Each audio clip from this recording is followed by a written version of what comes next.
Taliban is taking over Afghanistan. So even if we train them, they won't be able to win. We are the strongest nation and have difficulties. Our arguments are backed up with evidence. Therefore, they flow through since you're addressing with only your opinion. And on U.S.-Russia war will escalate. Well, we had problems with Russia since forever. Therefore, war can escalate easily. And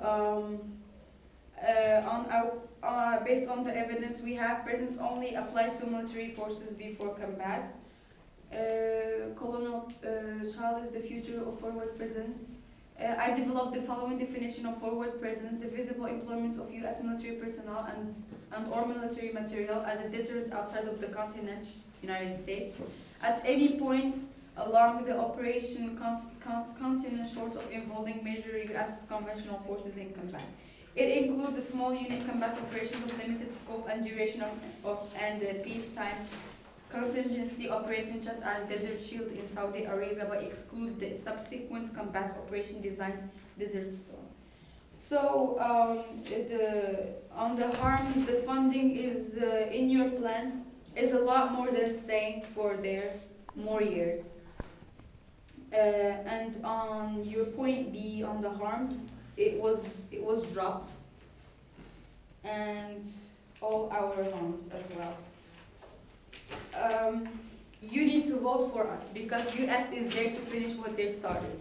My opponent's opinion is highly respected, but their plan wouldn't lead to a better solution.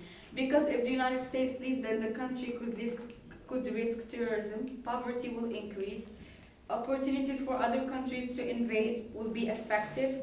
We are better than the affirmative because we have disadvantages stating why it is bad for us to leave the country, but their advantages wouldn't help. And if their plan, for their plan, if US leaves, then it should take all its military and troops. Why leave 2,000 troops there if they are not dependent on the United States? The US should remain because Afghanistan is still unstable and needs US there for protection. How is the affirmative case better than the status quo? Obama started that he will withdraw all troops from Afghanistan by 2014. So why hurry up now? Afghanistan is not stabilized and is still facing serious issues. We need to make sure it will be able to stand on its own feet before the withdrawal. We went to Afghanistan for a purpose. Al-Qaeda and Taliban have declared war on us in September 9. They're our real adversaries. We invaded Afghanistan in order to be able to control the strategies of Al-Qaeda and Bin Laden.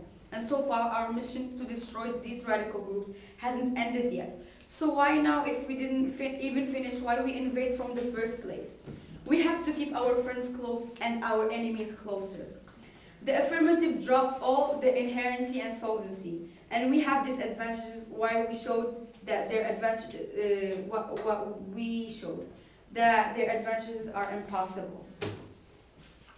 We are the ones that supported the Taliban in the first place by training the Taliban during the war with the Soviets. It's our responsibility to demolish them now, and that isn't difficult since we don't sponsor them anymore.